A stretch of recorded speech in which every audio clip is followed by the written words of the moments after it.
Olá, pessoal! Sejam todos muito bem-vindos a mais uma aula preparatória. Hoje, o nosso foco absoluto é dominar a gramática da língua portuguesa para garantir aquelas notas lá no alto nos concursos. A gente sabe bem que preparação é literalmente tudo, não é? Entender a verdadeira mecânica de um texto é exatamente o que separa o pessoal que vai ser aprovado do resto dos concorrentes. Vamos lá! Para começar, pense na diferença gigantesca entre a frase vamos comer crianças e vamos comer crianças. Pois é, brincadeiras à parte, esse é aquele exemplo clássico, mas que bate na tecla certinha. Um único sinal de pontuação muda absolutamente todo o contexto. Na vida real, como a gente costuma brincar, uma vírgula salva vidas. Mas na hora da prova, ela salva pontos preciosíssimos. Uma vírgula colocada no lugar errado altera o sentido de tudo e faz a nota da redação simplesmente despencar. Bom, o nosso roteiro de sobrevivência de hoje é o seguinte: 1. O poder da coesão textual. 2. A vírgula, regras e armadilhas. 3. Outros sinais de pontuação. E 4. Uma tabela resumo de memorização. Então, número 1. O poder da coesão textual. A essência de tudo começa na própria definição. A coesão textual é, basicamente, a ligação entre as partes de um texto. É o que garante a continuidade e o sentido da coisa toda. Imagina o seguinte: as palavras e as frases são os tijolos da redação, certo? A coesão é o cimento. É literalmente a cola que impede a estrutura de desmoronar. Sem essa cola, o texto fica truncado, confuso e a banca examinadora vai penalizar sem dó nem piedade. Certo, mas e na prática? Como a gente aplica essa cola?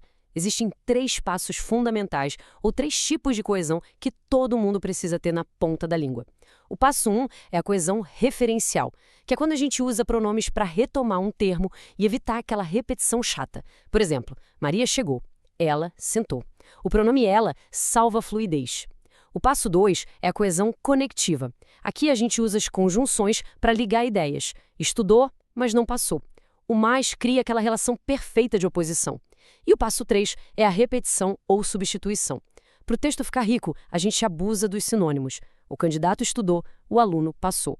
Uma tática fantástica de memorização para não dar aquele branco na hora da prova é lembrar da sigla RCR, referencial, conectiva e repetição. Se dominar o RCR, o texto nunca perde o ritmo. Seguindo em frente. 2. A vírgula. Regras e armadilhas. Aqui o terreno é perigoso, então crucial é saber exatamente onde é seguro e exigido usar a vírgula. A regra número 1. A vírgula serve para separar elementos em uma enumeração, tipo, comprei pão, leite e café. A segunda regra é isolar o vocativo, que é aquele chamamento direto. Sara, estude isso. A terceira serve para isolar uma explicação que está no meio da frase. Os alunos que estudam passam. E a quarta regra, ela é obrigatória antes de conjunções adversativas, como em estudou, mas não passou. Gente, só de memorizar essas 4 aplicações, a gente já resolve uma boa parte das questões objetivas de pontuação.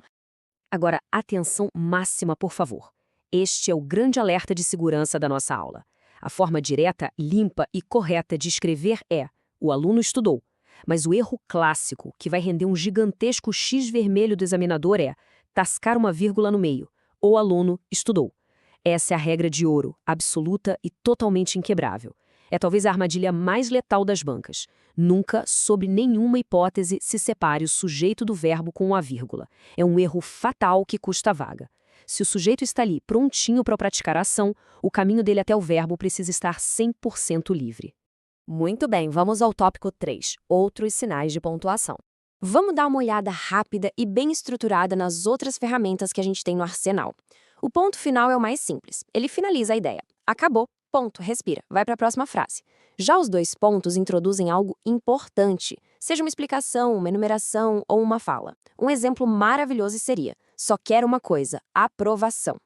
O ponto e vírgula é aquele meio termo mais sofisticado, sabe?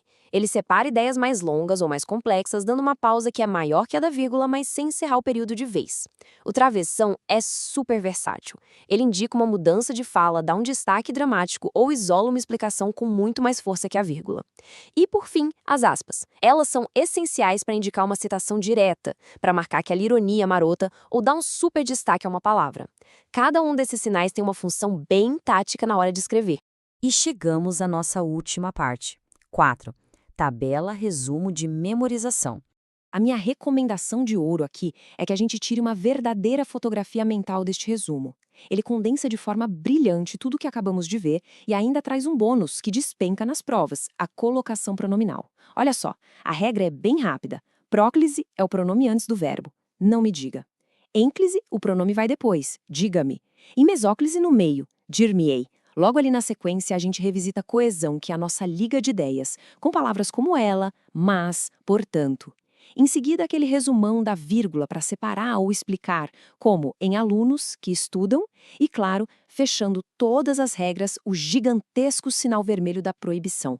É terminantemente proibido separar sujeito e verbo com vírgula. Aluno, estudou, ganha um sonoro erro. Pessoal, esse é literalmente um mapa do tesouro para revisar naqueles minutinhos de tensão antes dos portões fecharem, tá? Bom, com todas essas ferramentas afiadas, fica a provocação final. Será que a próxima redação está pronta para sobreviver à temida caneta vermelha da banca examinadora? O segredo de tudo, agora, é a aplicação prática. Levar todas essas regras de coesão e as táticas de pontuação imediatamente para os exercícios e para a folha de rascunho é o que vai garantir o sucesso real na prova. Desejamos a todos vocês excelentes estudos, foco total e, claro, um desempenho espetacular. Até a próxima!